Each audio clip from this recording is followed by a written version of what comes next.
नमस्कार. आज आपण ह्या व्हिडिओमध्ये समजून घेणार आहोत, आई वडिलांच्या प्रॉपर्टीमधून मुलांना हिस्सा मिळतो का? जर मुलांना हिस्सा मिळत असेल तर तो कधी मिळतो किंवा कधी मिळत नाही किंवा मुलांचा हिस्सा त्या प्रॉपर्टीमधून कधी नाकारला जाऊ शकतो. तर आज आपण ह्या 3 परिस्थिती समजून घेणार आहोत आई वडिलांच्या प्रॉपर्टीच्या संदर्भामध्ये. समजा वडिलांनी किंवा आईने प्रॉपर्टी खरेदी केली आहे. फ्लॅट असेल किंवा घर असेल किंवा बंगलो असेल किंवा शेत, जमीन, प्लॉट वगैरे जे काय असेल ती प्रॉपर्टी ती. ओके. आणि आता आई-वडील हयात आहेत. ओके. तर आता त्या प्रॉपर्टीमधून मुलांना हिस्सा मिळणार का? हा एक प्रश्न आहे. तर बघा, आई-वडिलांनी त्यांच्या स्वकष्टाने, स्वतःच्या पैशांनी जर एखादी मिळकत खरेदी केलेली आहे, जेव्हापर्यंत ते जिवंत आहेत, म्हणजे आईने केलेली असू शकते, एकटीने ती प्रॉपर्टी स्वतःच्या पैशांनी खरेदी, स्वतःच्या कष्टाने खरेदी केलेली असू शकते किंवा वडिलांनी स्वतःच्या पैशाने, स्वतःच्या कष्टाने वगैरे ती प्रॉपर्टी खरेदी केलेली असू शकते. ओके.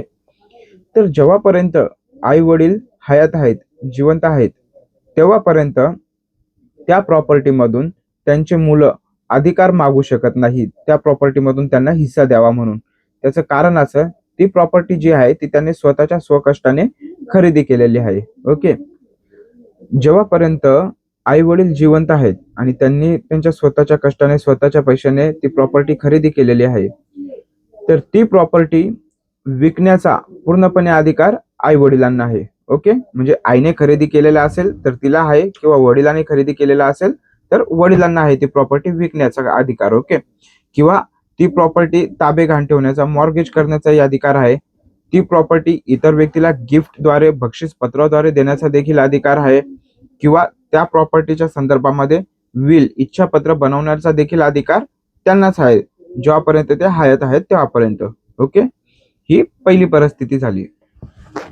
आता दुसरी परिस्थिती अशी आहे याच्यातली, आई वडिलांनी प्रॉपर्टी परचेस केलेली, जी काही प्रॉपर्टी असेल, घर, फ्लॅट वगैरे, शेत, जमीन जे काय असेल ते. ओके. त्यांनी खरेदी केलेली, पण आता जर आई वडील हयात नसतील, मृत असतील, वडिलांची प्रॉपर्टी असेल किंवा आईची असेल, पण आता ते हयात नसतील, मृत्यू असतील, तर अशा परिस्थितीमध्ये जे कोणी त्यांचे क्लास 1 चे लीगल हेअर्स आहेत ना, जर मुलं मुली असतील दोघंच बहीण भाऊ, तर त्यांना त्या प्रॉपर्टी मधून जो आहे तो तुम्हाला समान हिस्सा मिळणार त्या प्रॉपर्टी मधून.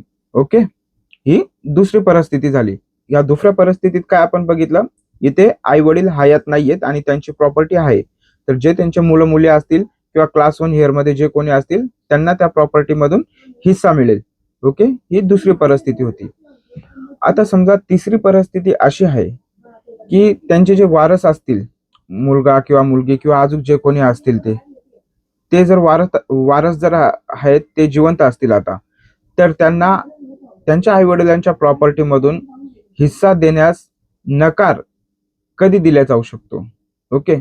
जर समजा तुमच्या आई वडिलांची प्रॉपर्टी आहे, आता ते हयात नाहीयेत, ते जेव्हा हयात होते ना, त्यांनी ती प्रॉपर्टी जी आहे इच्छापत्राद्वारे, विलद्वारे इतर व्यक्तींना दिलेली आहे.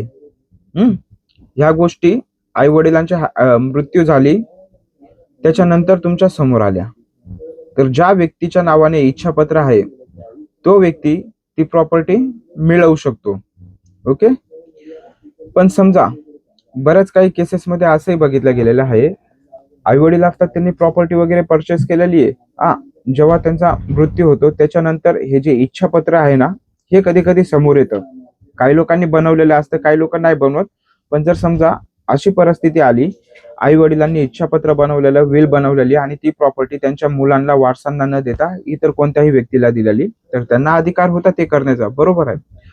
पण तुम्हाला जर डाऊट असेल ना की तुमच्या आई वडिलांनी इच्छापत्र बनवलेलं नाहीये किंवा काय, आणि इतर व्यक्ती येतोय, तो बोलतोय ही प्रॉपर्टी आता माझी आहे, माझ्या नावाने तुमच्या आई वडिलांनी इच्छापत्र बनवलंय किंवा काय जे काय असेल XYZ, तर तुम्ही ते इच्छापत्र जे आहे ते इलिगल कॅन्सल वगैरे करण्यासाठी जे आहे ना, कोर्टामध्ये दावा दाखल करू शकता. ओके. जर कोर्टाने ते इच्छापत्र, विल, ओके, ते जर रद्द केलं, इलिगल वगैरे आहे असं काही घोषित केलं कोर्टाने, तशा परिस्थितीमध्ये ती प्रॉपर्टी तुम्हाला परत मिळू शकते. पण जर का समजा कोर्टाने ते इच्छापत्र जे आहे ते कायदेशीर आहे असं ठरवलं, तर तुम्हाला त्या प्रॉपर्टीमधून हिस्सा मिळणार नाही. हे लक्षात ठेवा. ओके. तर आपण आज ह्या व्हिडिओमध्ये 3 परिस्थिती बघितल्या. कधी मुलांना हिस्सा मिळणार नाही आणि कधी मुलांना हिस्सा मिळेल आणि कोणत्या परिस्थितीमध्ये जे आहे हिस्सा देण्यास नकार दिला जाऊ शकतो. ओके. जर तुमचे काही प्रश्न असतील, हे हे जे काय आता मी तुम्हाला सांगितलं आहे 3 परिस्थिती, प्रॉपर्टीमधून कधी हिस्सा मिळणार. ह्याच्यामध्ये अजून काही छोट्या लीगल प्रोसेस असतात. पण जे काही महत्त्वाचं होतं ते मी तुम्हाला सांगितलेलं आहे या व्हिडिओमध्ये. जर तुमचे काही प्रश्न असतील तर ते तुम्ही कमेंटमध्ये विचारा. मी प्रयत्न करेल की तुमच्या प्रश्नांना उत्तर देऊ म्हणून. ओके. व्हिडिओला लाईक करा आणि माझ्या चॅनलला सबस्क्राईब करा अशाच कायदेशीर माहितीसाठी. धन्यवाद.